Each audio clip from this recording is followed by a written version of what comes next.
body desperately needs that balance and consistency. You can't help but absorb that stress. It's so hard on the body and the joints. Isn't it? You should be able to do your sprint training. Walking's brilliant, but walking can't do everything. It's really difficult to get to be prescribed the right dose. Hey, we are live. So welcome if you're watching live. I'm here with Jane Pangbourne, best-selling author, menopause campaigner, keynote speaker. Jane, really excited to be back for another Q&A. I know. How lovely is it to be back? I love Alive. And we were just saying before, for the 2 seconds we've spoken before this went live, that we never run out of things to say. So we might hop about a bit, mightn't we, with our topics? But I think that's okay. That's kind of, you know, it's all relevant, isn't it, to female health and menopause and fitness, and it's all relevant. I should probably explain. So we're live on our page, Trinity's page, Trinity Transformation, and on Jane's pages. So fingers crossed it's all worked. Then just who I am. So I'm Rob Burkhead. I'm co-founder of Trinity Transformation, and we help women over 40 to get fitter, to get stronger, ultimately to feel as good as possible through health and fitness. And I'm here to answer that side of the questions. And then Jane is the menopause expert, the HRT expert that's going to be answering those, because I've got very limited knowledge. I've got some knowledge there, but nothing like you know more yours. than you think you do, Rob. Come on. Well, these questions we've got. Bushel there. I know you know. These are beyond my area of expertise. So we've got some questions that have been asked in advance. Before we get into those, I want to jump into your own question you had for me before, Jane. You said you've got some shoulder issues at the moment. Oh, yeah. So I am dressed because I like this, because I'm about to this afternoon go and see my PT, my real life PT, because I have you and I have somebody local to me. And I had a couple of weeks off. Don't have a go at me, Rob. I haven't been doing exercise for a couple of weeks. I was really naughty. I had so much to do and I really let my fitness go for a couple of weeks. Went back to my PT couple of days ago, and he knows me really well, did the usual weight training. He wasn't mean to me. Nothing was too much for me, but he did push me a little bit. And that night I was in so much pain in my left shoulder. I'm left-handed, and it really hurt, and it felt like I'd torn a muscle. I couldn't lift my arm above this sort of level. I definitely couldn't lift my arm, to pop something on a shelf or anything. Long story short, I was moaning to him about it, and he said, well, it sounds like a rotator cuff, but we didn't do anything on that muscle. I don't know what the problem is. I've taken anti-inflammatories, which have really helped. And he has said, my husband also goes to the same PT, and he said to my husband this morning, I think Jane has arthritis in that shoulder, and it's the inflamed muscle around that arthritis. So I went, well, great. So that's another little underpin of the fact that I'm in my 50s. I'm 58, and I'm thinking, well, I've done okay, actually, to get, this far without major arthritis. And I do have a good book to read about it. But in theory, there's not an awful lot I can do about it. Anti-inflammatories, and I'm cutting out alcohol as of a few days ago. I don't drink coffee. I almost don't have dairy, and I'm quite happy to cut out sugar. So all of those things, which I hope meet your recommendations as well, Rob, are things that I will be doing. Yeah, those are all great because they reduce inflammation. I think a lot of people don't realize some inflammation can come through diet, through lifestyle, a lot of it. This is a really interesting topic because I went through a whole host of shoulder issues, and we see shoulder issues with our clients a lot. It's very, very common around menopause. Frozen shoulders really common. Different types of arthritis. There's two key different types. So there's osteoarthritis, which is wear and tear. And then there's rheumatoid arthritis, which is an autoimmune condition. So they're quite different. One's like the body attacking itself and causing pain. And the other one is more wear and tear. I actually tore my rotator cuff really badly 2 years ago. I think it was 2 years ago, almost to the day, actually. It was August, doing CrossFit. It's so debilitating, isn't it? Really felt it go. Like, it wasn't subtle. This was like, I knew exactly what I was doing and where it went. And then I went through it probably was a year of investigation through NHS, through, I also did some private stuff. I had an ultrasound scan. I then had an MRI scan. Through the NHS. You have to wait months and months for all of this stuff. Yeah. But the thing that was really helpful for me was I saw a very good physio who has an ultrasound scanner as well, privately. And him and a few other physios, I saw quite a few people, said, you need to keep moving. Don't stop moving. And that's a really good point, type of thing. Because as soon as I started to push it a little bit yesterday, it really did ease. It's still sore, but it really eased. So you kind of avoid moving, don't you? But actually, it's not the way forward, is it? I think a lot of people are told that through doctors who don't have the time to necessarily go in depth into what's going on. So the safest thing to say is just stop when there's any injury. Absolutely, yeah. And this is where you need some more specialist help. That's why I went to a lot of specialists. And they said, for me, it was do horizontal movement, not vertical movement. Like we will go through a lot of stuff with clients like this. Find stuff that's not agony. It's a little bit uncomfortable. Yeah, but you want blood flow. If it is something that will be healed through blood flow, which sounds like you've probably got a similar thing, then you actually need movement and blood flow to keep it freed. But it's appropriate movement. Yeah. And I think also what I hadn't done initially, because I didn't really particularly want to take any anti-inflammatory tablets. Not that I'm against them, I just didn't particularly. They can mess up your gut microbiome a bit and things like that. But it's a balance. I wasn't eating particularly well that day, so I thought, I won't, because as you say, it can make your tummy a bit upset. But when I had taken, when I had taken the anti-inflammatories, it allowed me that easing off of the pain to move, because it wasn't agony anymore. Therefore, I was more, I can do that now, where I can't get much higher than that. But no way I could have done that yesterday. But I'm hoping it's nothing more serious, because I am a little bit autoimmune with thyroid issues and whatever. So I'm thinking it probably isn't. It's probably just a one-off thing. But, anybody who knows me knows that, just crack on, take the action, do the best you can. Anyway, we're not supposed to be talking about my shoulder. Sorry about that.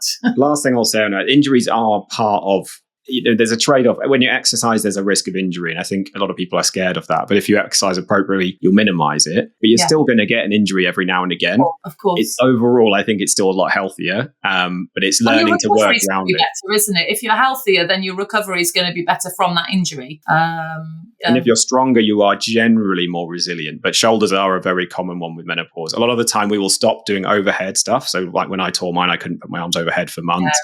But you can do pushing horizontally. So you can do a chest press, a dumbbell press, a wall push up, you can do rowing, and that stuff starts to free it up. And then over a couple of months, you can start to add in the shoulder stuff overhead again, maybe sooner for you. I'm just going to tell my PT this afternoon that I can't do anything. So you just have to have a chat. I'll just have it to, I'll be happy with that. I think it'll probably be leg day anyway, so it'll be fine. There's always something you can do. Yeah. PTs are evil like that. They'll find something for you. He'll always find something for me. And he also is does sports massage, so he may just have a feel around that. I don't know. It's not my own. It should get better, but it is frustrating. It is a bit. It's all part of the journey, though, and you can work around them. So let's jump into the questions we've got in advance then. So this is one for you. I really don't know about this one at all. So this is from Nix, and said, my biggest issue is palpitations when my estrogen is low. In those situations, is it okay to just take an extra spray of estrogen? Yes, but that's not my full answer. If your palpitations are a symptom of menopause, perimenopause, postmenopause. So if you're finding that you have that as a returning symptom, and you're not having the palpitations for any other reason, then clearly you either don't have enough estrogen in your system, and you need an increase, or you're not absorbing well enough for whatever reason. Could be due to illness, could be due to heat, could be due to skin irritation, whatever the reason is, it could be due to absorption. So in theory, yes, extra estradiol is a good idea to get you back to that stage you were before, where everything was all managed. However, first of all, obviously talk to your doctor, and that applies to anything I'm going to say. I'm giving guidance. I am not giving you a prescription. So please, I'm not going to say it every time. Please talk to your doctor. That's a given. That's my disclaimer out of the way. So it's important not to just randomly stick in an extra spray or an extra pump of gel or an extra bit of patch, because your body, as you will know, Rob, craves that consistency, that stability. And so if you just say, I'm feeling a bit rubbish today, I'm just going to do an extra spray of estrogen, that's probably fine for that day. But then if you don't add it in the next day, or maybe add it in, for a couple of days and then stop and then add it in again, your body's going to be desperately trying to get that balance. And you're going to find that some days you feel bad, some days you feel okay. So if you're going to add in the extra spray or gel pump or bit of patch, then make that your decision to do for, let's say, 6 weeks. See how you get on. Speak to your doctor, ask for an increase in your dose if that's what's working for you. So yes, but with all that around it. And how does the spray, because a lot of our clients have moved to the spray and they like it. How does the spray have different dose? Like, do you get a different spray with a higher dose, or do you just do more squirts of the spray? You just do more squirts of it. I've actually got, hang on. I know this isn't very professional, but I've got... Jane, for those watching, listening, Jane is rummaging in her drawer behind her. I'm sorry. Yeah, I've got a little stash behind me, which I show to my clients, all the types of estradiol that you formats you can have. Oh, I'm interested. I've never seen half of this stuff, even though clients are taking it. So it's not one I've ever used. And if you are seeing this on the video, it looks a bit phallic. So, that's the spray. That's the spray. Why does it look like that? No, it's not entirely the spray. This is the receptacle. What you do, this is the Lenzetto spray. I don't use it. Bear with me, I'll just take the front off. So the spray actually will come out of here, and you have like a reservoir that you attach to the bottom here. So there's nothing in it at the moment. This is the pump to use to spray it. And so you put it on your arm. And the reason it's in a funnel, a sort of funnel shape, is so that the spray doesn't just go everywhere. So you'll just press that down and once, and that's one spray, press it down again, a number of sprays. So they don't come in doses as such. It's like with the gel pumps, it's a measured spray or a measured pump.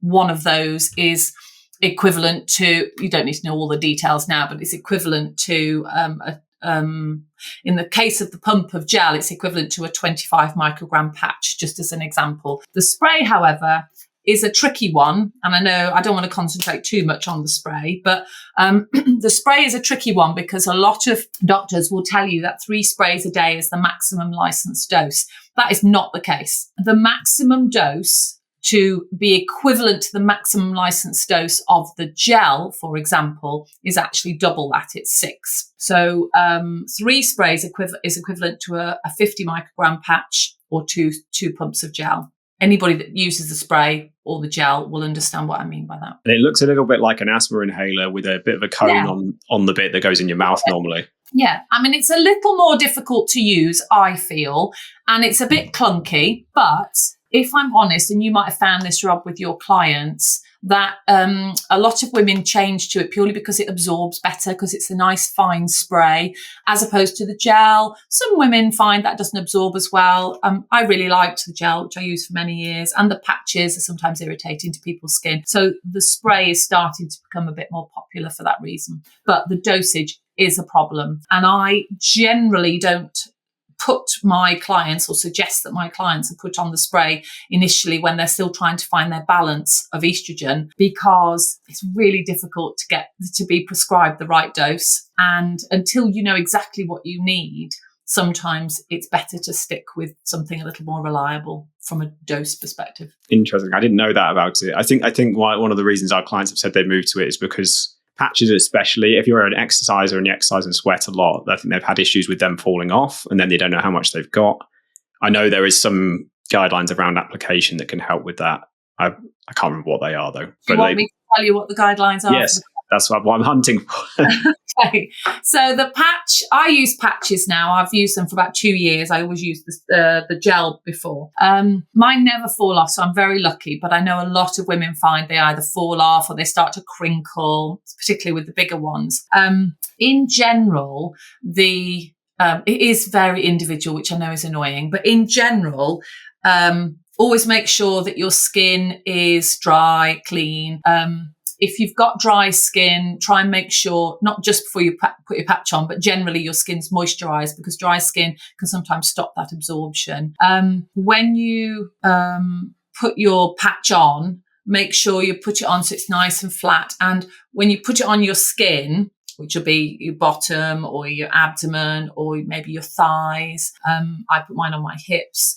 Then make sure you pop them on and then just gently hold your hand over the patch just to warm it, and it makes it adhere a bit more strongly to your skin.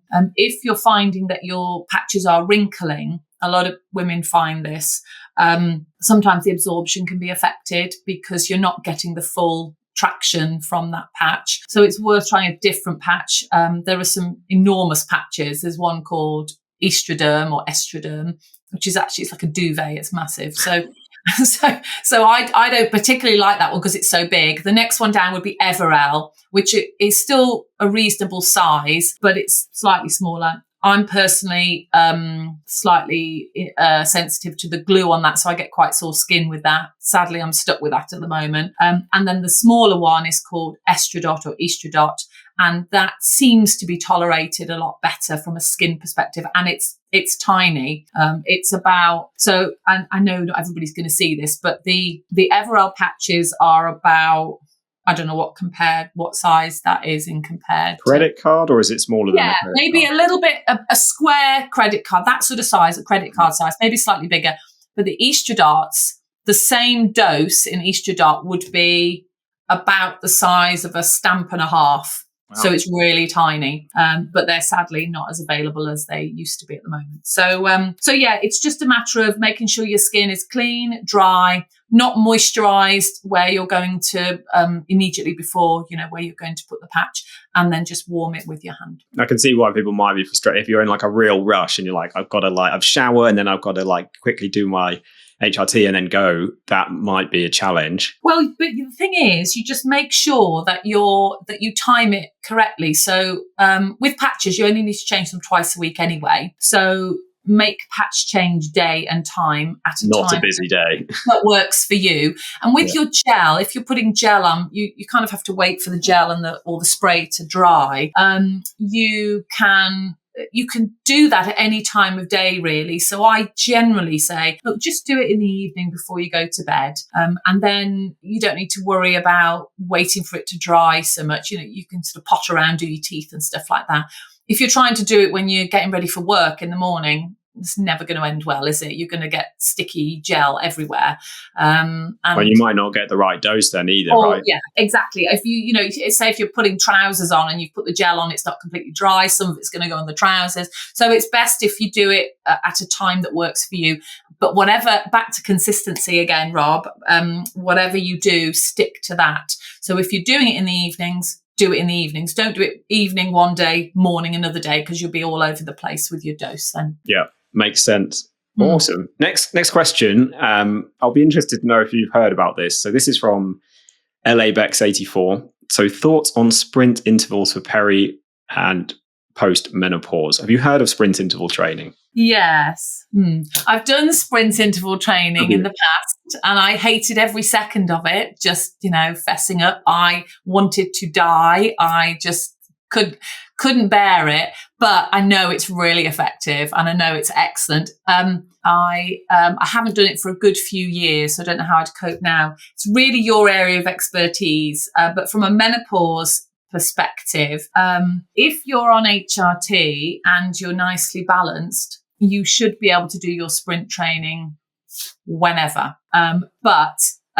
Well, first of all, tell me how your clients find that, because I bet you there's a difference depending on their cycle. Yeah, there's a lot of different factors I want to talk about here. It's kind of something that's been talked about a lot by Stacey Sims, who's a very prominent figure in kind of menopause fitness now. Yeah. Our whole team's actually doing her course. Oh, good. And the premise of what sprint interval training is really short bursts of really high and basically maximum intensity exercise, which, as you said, Jane, is really helpful to get your experience, is pretty unpleasant. And what I find for most people, Stacey Sims is great, but this is what we're finding with our course. She has worked with so many athletes that she's almost perhaps a bit disconnected. This is an assumption, but from the everyday person that we tend to work with. I want to do sprint training. Yeah, some of our clients have been fit. Some of our clients have been athletes years ago. Some of them have never liked exercise. So we work with the whole range. But I would say, maybe 1% of our clients, they're not going to want to do maximal effort sprints when you don't actually need to for really good results. No. It's, at least physically. Most people want to ultimately look and feel good, and they don't really need to be athlete level fit. And they don't need to do that. So what we tend to find is a lot of Stacey's recommendations are good for athletes, but they don't always translate to what the everyday person needs to hear. So I don't know about this person. So Bex is asking this question. If she's trying to get fit for something, then it can be supposedly more effective than HIIT. So this is high intensity interval training, which is usually longer, more dragged out, but less. It's not all out effort, but it's high effort intervals, which we tend to find it's also not that great around menopause. It can, at least it has to be used in moderation, because it can be too much for a lot of people too soon, and there's a higher injury risk, and it can overstress the body. And they need to just be careful, because obviously there is a high injury risk. I'm not a huge fan of pushing yourself until it really is highly unpleasant.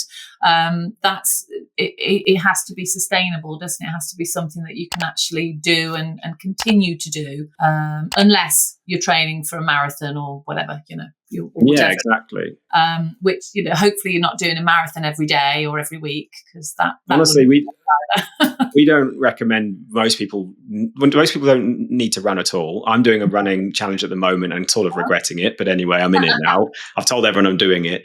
Yeah, but it's actually reminding me of why there's many reasons why I don't recommend it to clients, but it's so hard on the body and the joints. Isn't it? I'm trying to actually lose some weight, even though it's kind of some of it's muscle weight. Why? Because it's muscle. The muscle is not actually necessary to run. Like, I've built muscle for strength training, and it's hammering my knees, and my knees are sore and everything. That's not good, can it? And I used to. And I wouldn't call myself a runner, but I used to run regularly. I haven't run for, I'm going to say, probably a year or more now, because, like you say, my knees were hurting, and I was generally not feeling great doing the running, whilst I was doing the thing. And I thought, this can't be right that I feel like this. And that's when I'd started to up my weight training and resistance training, etc. And I feel so much better doing that sort of training and that sort of work on my body, and having a long walk than going for a half hour run. I'd rather walk for 2 hours than run for 20 minutes, and I can tell that my body appreciates it more, because after even just doing park run, which is great, park run is, I do park walk, but even doing park run, I'd need to sleep for about 2 hours afterwards, because my body was like absolutely shot. Because that's a lot, even though it's only 5K, that's a lot of pressure to put your body under. And I don't think we're made for that. I don't know, especially not as we get older. I know clients get annoyed when I use that term, but it's true. People used to die in their 40s, and now we're living so much longer. But it doesn't mean you have to keep running all the time. We didn't need to be going. People who were the elders in the tribe weren't going doing the hunting. It was the 20-year-olds, and you feel good running at 20. But I'm 35, and I'm already not feeling good after it. And it's even. I know I was so young. But I already feel like in the past 5 years, it feels worse on everything. Yeah, but you can be really, really fit, can't you, with all the other stuff, all the weight training and the resistance training. And I think that works certainly for menopausal women.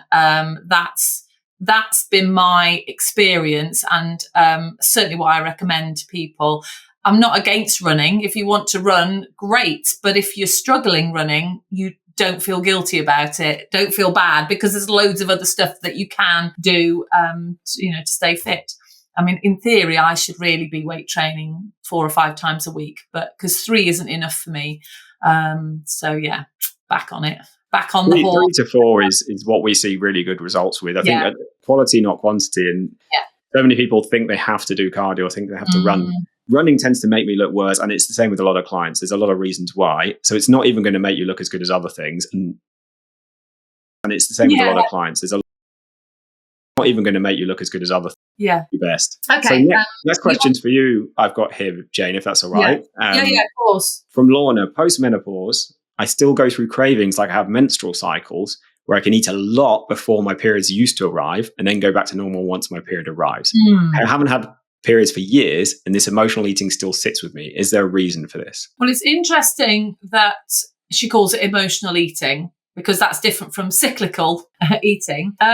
It depends. Did your period stop naturally? How did that happen? But I'm assuming I'll take that at face value, Lorna, that you're postmenopausal.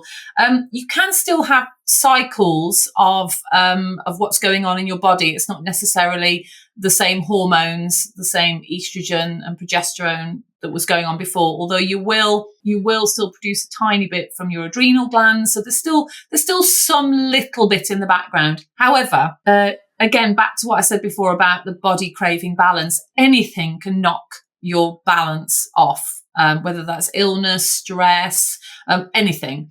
Obviously, I don't know what's going on in your life, and I also don't know whether you're on hormone replacement therapy. But it's worth, if you were in front of me now as a client, I'd obviously be asking you if you're on hormone replacement, and we'd be looking at that. But aside from that, if you're having those cravings at whatever time of the month for no obvious reason, I'd really be looking at vitamin deficiencies, which are really, really common in postmenopausal women, particularly if you're not on HRT. So things like, if you're craving, I made a note of a few here actually. If you were craving sugar, which is really common, of course, it might be something like vitamin D. Vitamin B. It might be that you need to look at replacing. So it's worth just having a simple test, asking your doctor for a full blood panel, just to see if you've got any vitamin deficiencies. If you're craving something like chocolate, that might be an iron deficiency. Ultimately, I know it's boring, but I know Rob will agree with me. It's about getting your nutrition right from that perspective to make sure you're fuller for longer, lots of protein, lots of leafy green veg, cutting out those inflammatory things. I know it's boring, and I know it sounds like a cliche, and it sounds like I'm reading it off off some menu that Rob's given me, but I genuinely am not. If you're not feeling like, there's no blame attached to this, but if you're not feeling like eating the good stuff, then yes, you are probably going to crave the stuff that you shouldn't, or you're going to suddenly feel really hungry. Really good example of that, actually. Rob is very kindly let me have one of his fantastic team members who's working with me on my own fitness. And when I started the training I was doing with Rob's team, I think I might have said it to you, Rob. I'm not sure if I said it to you or to Laura, but I was working really hard, doing all my training exactly as I should. Lapsed a little bit recently, my own fault. And I was eating all the right things, doing everything I should.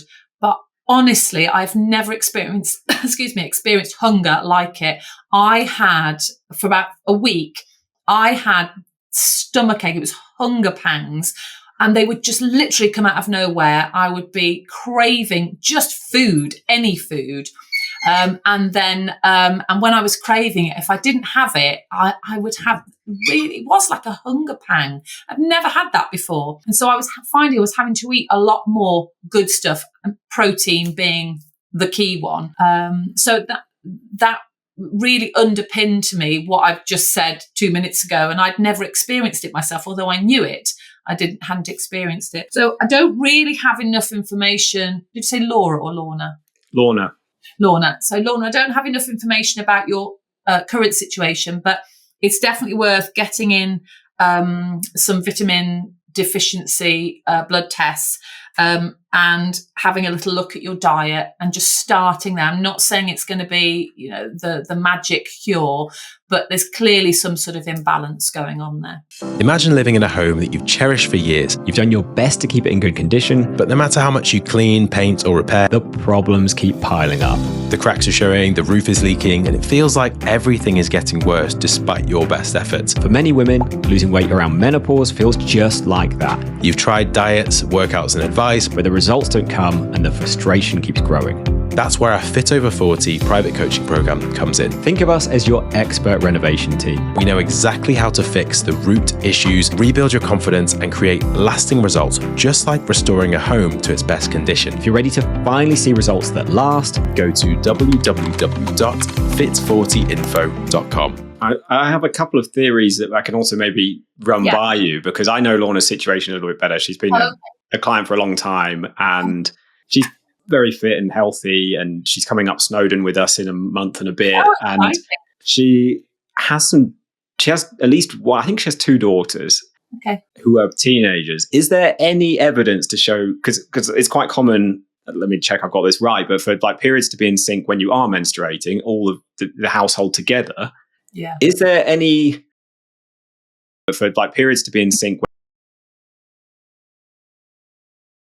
the fluctuations usually throughout the month caused by ovulation and then the egg being released, and then you get this cycle. Sure. But maybe her daughters are going through it still, and that's a very stressful time if they got PMS, or perhaps that it's just more difficult time in the household the week before a period for them. And then she's going to be, I don't know how you feel, but I find if other people are stressed around me, like if my wife's feeling really, really stressed, I feel more stressed and more anxious too. And that might trigger me to do, if I was an emotional eater.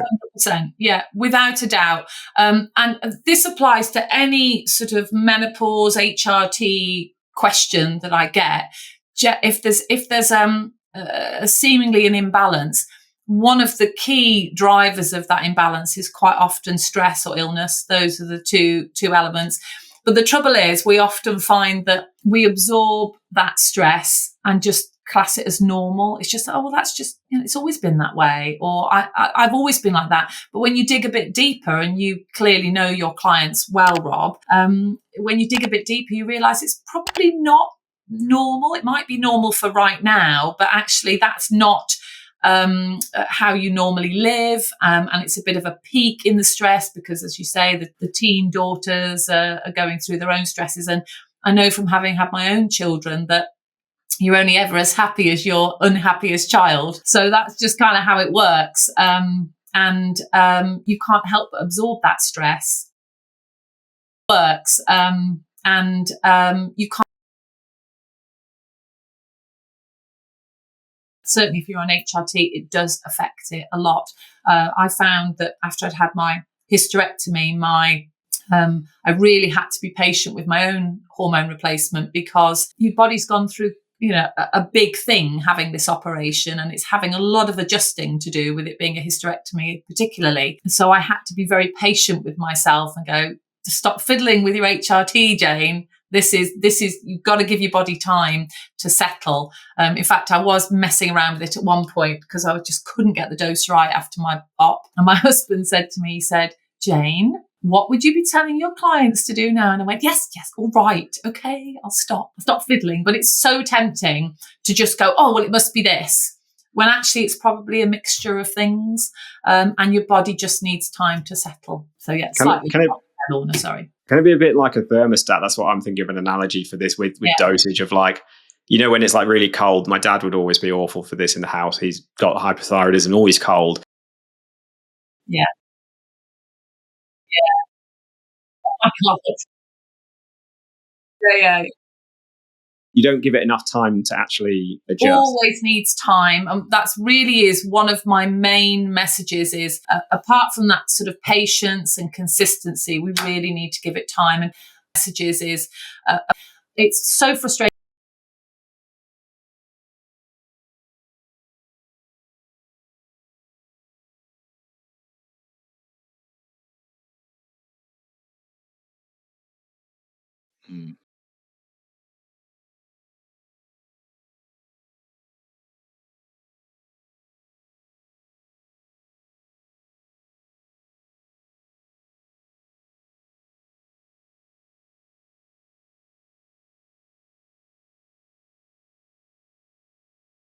But I don't know if my advice is going to be particularly valid at this stage. I'm kind of like, it's a finger in the wind kind of thing, because I don't really have all the information, with your body still trying to adjust to whatever that change was that you had. It's funny. We have the same thing with people getting frustrated. Their bodies, and they're not losing weight one week and they've done everything perfectly, and they probably have. And then there's, again, the body is very much like this. One week it will maintain water, or whatever reason, the scales won't drop.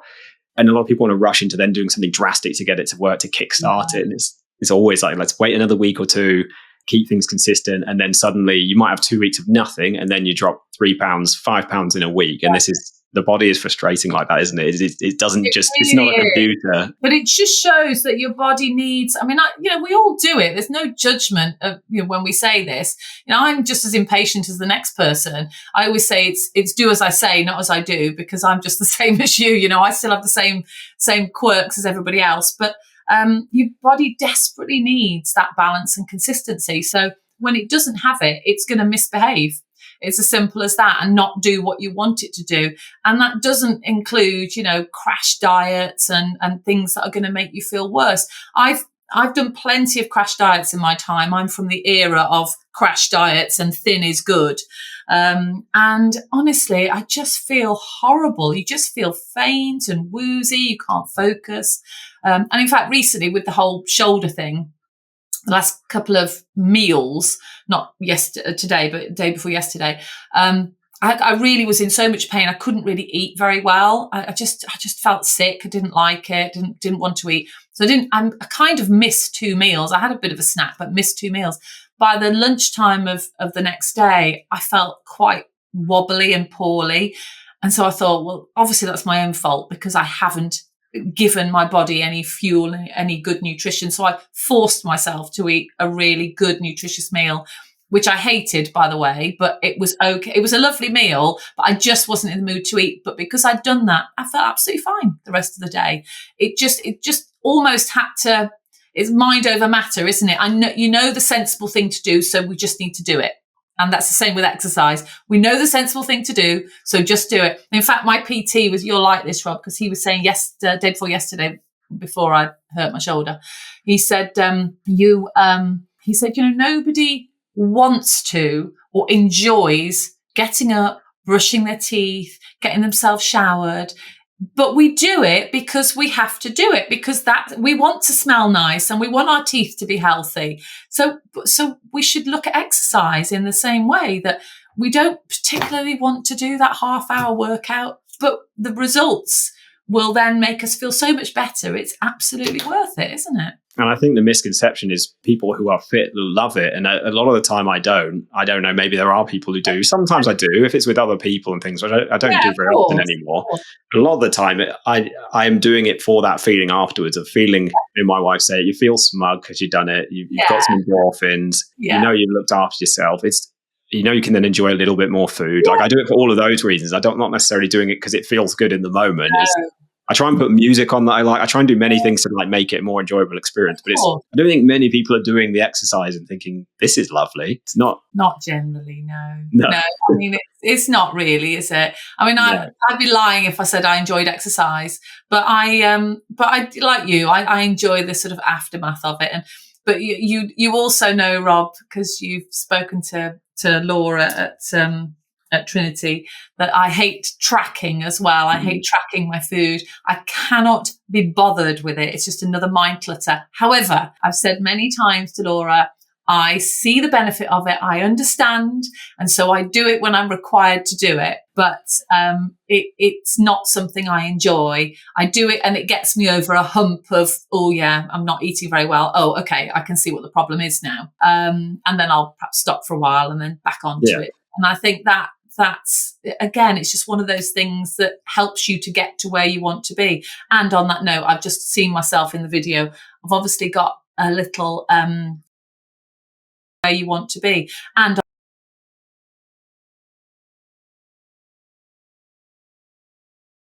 I hate to say the word track, but I can look at some of my results of how I'm sleeping. And that's really motivating. Am I sleeping enough? Is my blood pressure okay? Am I super stressed? For those, we were talking about stress a minute ago. And for those who do struggle with stress, and I can be quite stressy, it monitors your stress levels throughout the day. And you don't need to obsess about it. You can just have a look and see when was your most stressful time of day. And if you are trying to identify your most stressful tasks or actions, that's a really good way to do it. You can think, I was on the phone to so-and-so when my stress levels went up. So now I know, I need to calm down during those times when I speak to him or her, something like that. But the data is always useful, isn't it? Like it's a nerdy thing, but I think I told you this, what's measured is managed. It typically just by, and again, it's a bit fine balance because you don't want people to become obsessed, but typically if someone weighs themselves daily, they're probably going to be more likely to lose weight because they are looking at it regularly. If they look at their food regularly, they're more likely to be eating well because you have that awareness. And so many of clients have said after the first few weeks of doing that, we look in a lot more detail than just calories. It's like, I didn't realize I thought, a lot of stuff says like protein on the packaging now. And they go, actually, I would have been way better off eating Greek yogurt than this protein granola, whatever it was claiming to be. And you learn through it. And it's like you said, you don't necessarily need to then do it forever. We try and do it for a shorter period of time.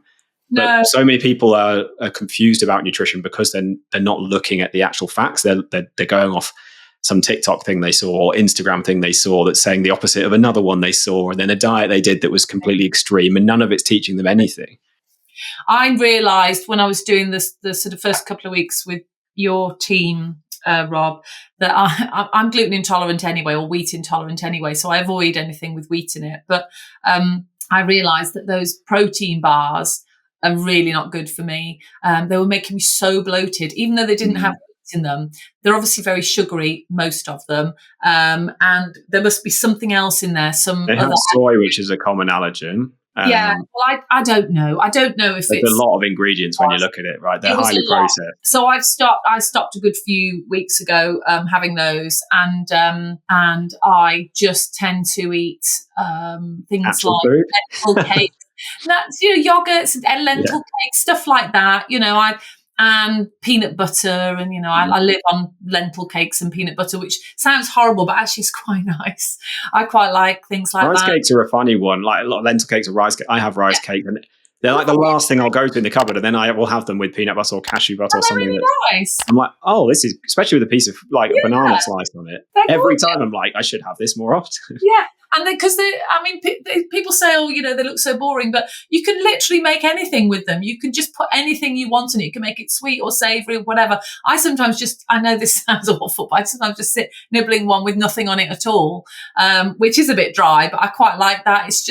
It's almost something to do with your hands, really, and you're not taking in many calories. Not that I'm into calorie counting specifically in a huge detail now that I kind of know what I can eat. But yeah, I think we avoid stuff without really giving it a chance sometimes. A bit like HRT. We don't take it without giving it a chance. Nice little segue there into an HRT question. The next question I've got is someone taking HRT. They literally put that piece of information in there, which is thank you. Useful. So this is Carol Cave, 75. I always think, are these the years people are born? Maybe. I don't know. I know the name Carol Cave. I wonder if you've been in my community before, Carol. Oh, maybe. So she said, I walk every day. Is there exercise for people short on time? So I'll have a stab at this, and then I'll see what you think. Definitely you, not me. Because I have quite a strong opinion on this, because I think walking is brilliant. We've talked about this. It's low impact. It burns some calories. Again, we're not trying to be calorie obsessed, but you do need to move a bit. A lot of people are so sedentary now at their desk all day. So walking is brilliant, but walking can't do everything. And I think this is where people they want the one thing that does everything. And the closest thing you can get to that is some sort of strength training, because and that then builds your metabolism. It does so many things. It helps with avoiding a lot of aging, bone density improves as well. But then people, I think, recently want to try and compress everything. So it's like, I've heard the term exercise snacks recently more, and I'm not a huge fan of this. This is where you like brush your teeth and do 10 squats, and then you're waiting for the kettle to boil, and you do. The quality just isn't there. The only people I've seen who are really, isn't it, a top up to what you normally? It's a top up, exactly. So I've seen really fit people who say they do it anyway, but they're also doing structured workouts. Of course. I've never seen anyone get results from these exercises. No, it has to be a top up. It can't be a substitute. No. In fact, in my book, which you can see behind me, I do talk about that sort of opportunistic exercise, but it's never a substitute. It's just I haven't really done enough today. I'm just going to kind of. It's better than being static, right? Better than nothing, isn't it? Yeah, absolutely. I play with my son every morning. I still get up so my wife can catch up on sleep after 6 months of sleep deprivation. And I love it because it's a bit of time with just me and him as well. And he rolls around on his play mat all over the shop now. And I do some yoga videos off YouTube at the same time, and it is a bit like that. It's not good. Like half the time, I'm like, wait, stop doing that, and I'm not. You're still moving, so it's not good. Like half the time, I'm like, wait, stop doing that, and I'm not. I haven't done that for years, but I'm enjoying that, so that's working for me at the moment. Yeah, of course, and it doesn't feel like work then, does it? It feels like you're doing something. It feels like a bit of a treat for me. With your son, then, aren't you? I'm spending time with him, and I'm also trying to loosen myself up from all this brutal running. Yeah, well, if you will do brutal running. Yeah, it's only 60 days to go. Then I'll retire. 60 days, bloody hell. Until, it's a long time, isn't it? 4 runs a week. Time, bloody hell. What was Carol's question? Sorry, she said. So as a walk every day, is there exercise for people short on time? I don't know what you think about this. I'm not the exercise queen, really, but if I'm short on time, if I'm honest, if I'm really, really short on time, my office is at the top of our house. I've got 2 flights of stairs. I just run up and down those stairs constantly throughout the day, and that actually does a lot in terms of my steps and getting your heart rate up. I know it's not very structured, but it's an easy way for me to just incorporate it into my day. So if I'm on the phone, I might run downstairs to take the call, or I might run downstairs, run back upstairs with a cup of tea. That sort of thing, rather than just blobbing here all day. Not that I'm blobbing. Obviously, I'm seeing clients. That sounded awful, but you know what I mean. Sitting here all day. And actually next door, I have my little weight training studio that I've set up. So if I do have, say, half an hour, it's not if I want to, because obviously I never want to. Yeah.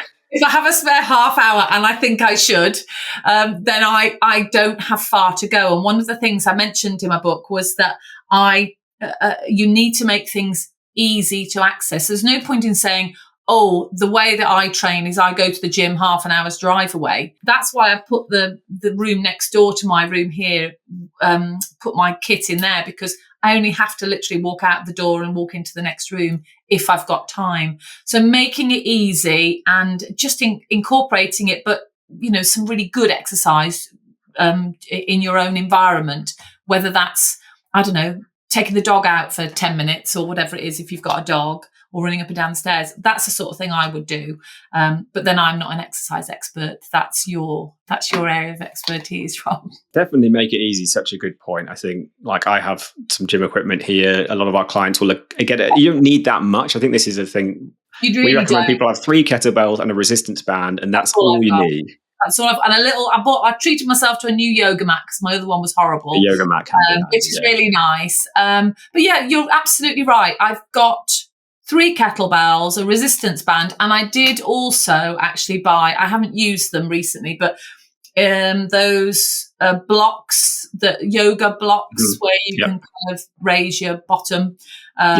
I quite like those, because if you've got a bit of a funny back, which I have, then they're really useful. But they were nothing off Amazon, really, really. Sorry, so we've digressed. So hopefully that's answered Carol's question. I'm not sure we have fully answered it, but I don't think there is one definitive answer to that. I don't know whether you agree, Rob. I think you agree, Rob. I think you agree, Rob.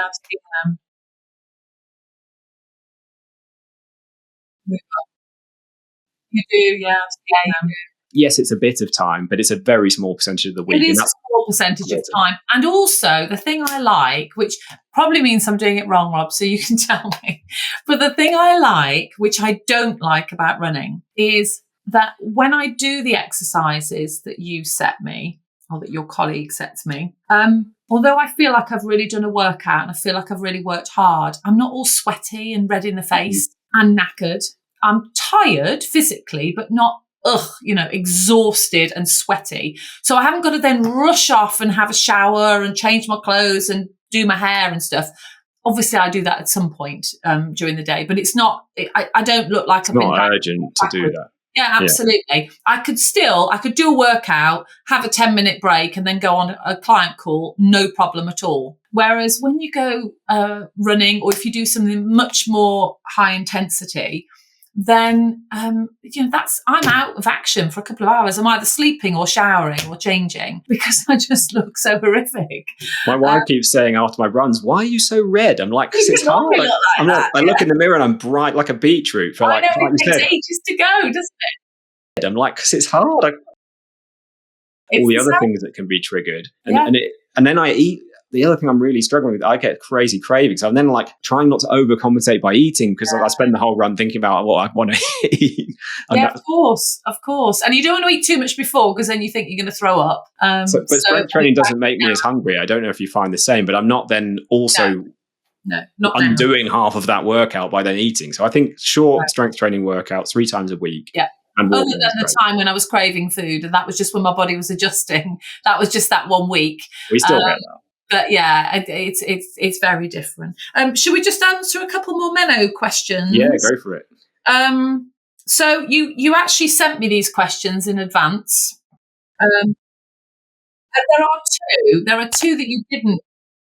Only because they're a little bit more, well, one of them's a little bit more complicated. So we won't have time to go into it in detail, but I did want to address them as somebody had sent them. So one of your followers has said, I don't know what tone was used when she typed this, whether it was a jovial or you've just had enough of menopause. So I'm just going to go with the words I see. What are the positives of menopause? And you'd also added, or is it all negative? So no, it's absolutely not all negative.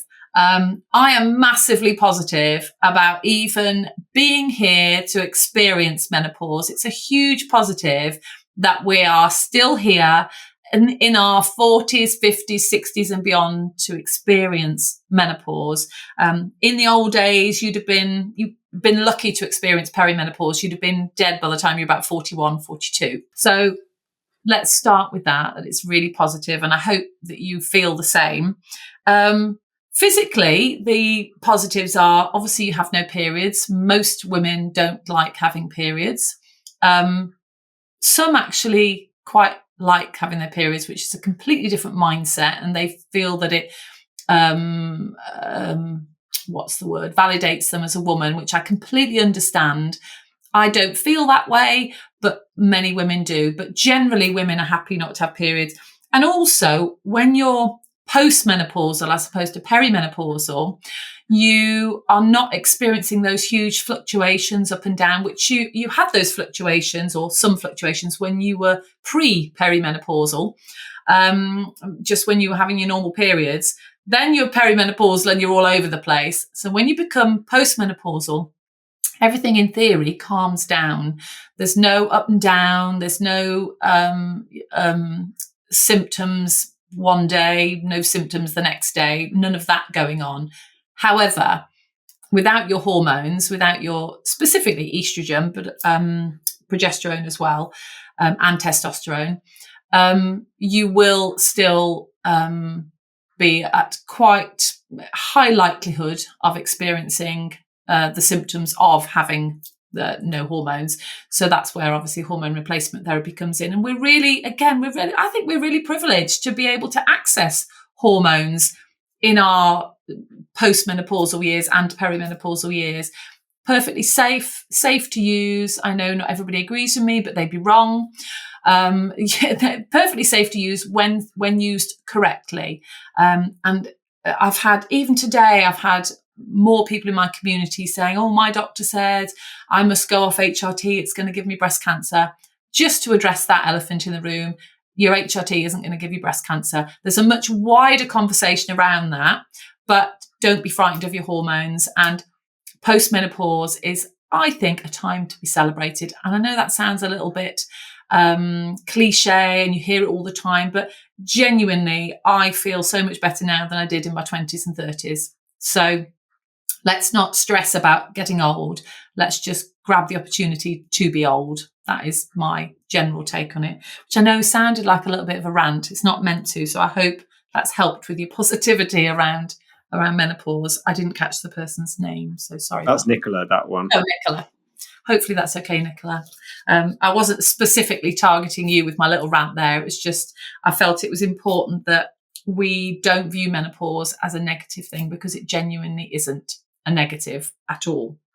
And the other question you'd said, there was a question about endometriosis, which before we go, I did want to address, because lots of women with endometriosis are told they can't have HRT because the estrogen feeds the endometriosis, therefore causes bleeding issues, therefore causes all sorts of extra and causes all extra growth of the endometriosis, which is true in part.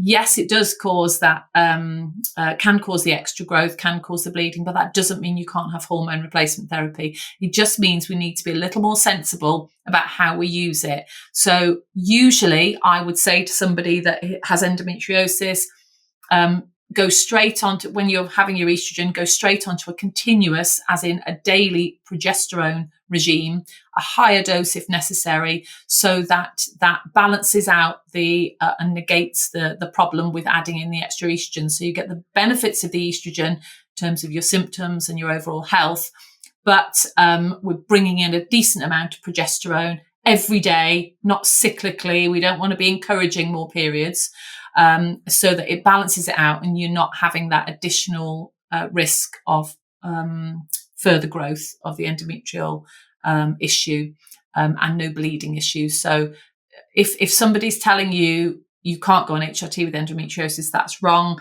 If they're telling you to go on a cyclical, as in 2 weeks on, 2 weeks off of your progesterone cyclical regime, that's also not ideal, because we don't particularly need you to be having periods, because we're trying to stop any potential bleeds. Again, very individual. That's just a sort of a general overall approach to it. And those are the questions that you sent to me. I think that's pretty much perfect timing. We are about an hour, and I want to try and point people to where they can ask these more specific things to you then, Jane, because as you said, so many things are so individual. You might need a back and forth. Where's the best places for people to go if they do want more help with menopause, with HRT, with things like that? You can usually find me on the Menopausal Not Mad Facebook page. And the website is Menopausal Not Mad. I'm also Menopausal Not Mad on Instagram, although I'm not as active on Instagram as I am on Facebook. If anybody wants to contact me directly, it's jane@menopausalnotmad.co.uk. There's always a way to find me. And in the show notes, I know that you'll put some links, but I'll also put a link to the page of my website that has the symptoms checklist and some frequently asked questions, which people can have a look at if they want, if they find that interesting. Brilliant. Thank you, Jane. I've thoroughly enjoyed it. It's been, as always, the time has flown by. Yeah, of course. If you guys enjoyed listening to this, please do ask us some questions for next time. I'll put some posts out like I did this time. But we will be doing this monthly for the rest of the year, and then we'll review how it's all going. But we're really, really excited to answer more questions. So, Jane, thank you again for your time. Thanks for having me. It was always a delight. And we'll see you guys next time. Thanks. If you're fed up with trying everything and seeing no results, Watching your weight creeping up and struggling to fit into your clothes, and you're looking for the fastest and easiest way to get your ideal weight, and never have to worry about your weight or health again, you can save yourself years of trial and error by letting us take care of the hard work for you in our Fit Over 40 private coaching program. Over the past decade, our world-class team have personally guided more than 7,000 women to take back control of their health and confidence, and more importantly, maintain those results for life. If you're ready to finally get results at last and find out how we can help you do that too, Go to www.fit40info.com.